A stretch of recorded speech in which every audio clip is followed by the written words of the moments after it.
Infertility affects about 186 million individuals around the world and approximately 1 in 6 couples. Hi, I'm Dr. Rachel Ashby, a reproductive endocrinology and infertility doctor at Brigham and Women's Hospital. So what is infertility? Infertility is the inability to conceive a successful pregnancy.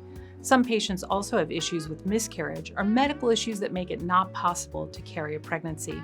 It's important to remember that infertility is a common and treatable medical condition, much like hypertension. Just remember, infertility does not have a higher meaning, and we have effective treatment available. There is an emotional component that's very important to acknowledge as part of this journey. In 1978, Louise Brown was the first baby born from IVF. We've come a long way since 1978. For people who can't use their own eggs for pregnancy, egg donation is an option. The overview of egg donation looks like this. You will first meet with your doctor to determine, is this the right treatment for you?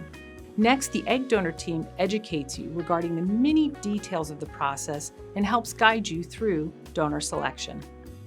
Usually, donor eggs come from 2 sources, either an egg bank that provides frozen eggs or putting a donor through an IVF cycle where all the eggs are used for you.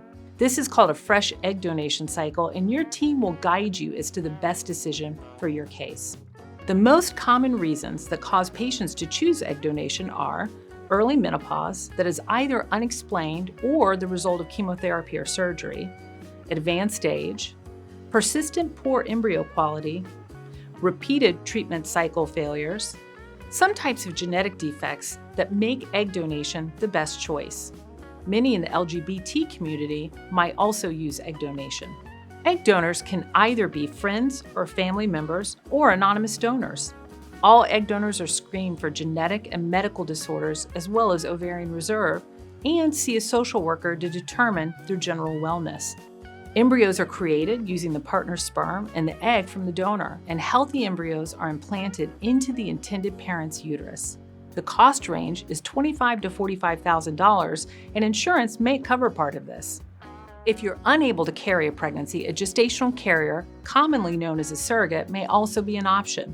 A gestational carrier is someone healthy who agrees to carry the pregnancy for intended parents. It can be a friend or a family member, and similar to an egg donor, they undergo rigorous medical and additional psychological testing and must have a history of an uncomplicated pregnancy. We utilize the embryos of the intended parents and implant them into the gestational carrier to create a pregnancy. Every case has a reproductive attorney involved to help establish the legal parentage.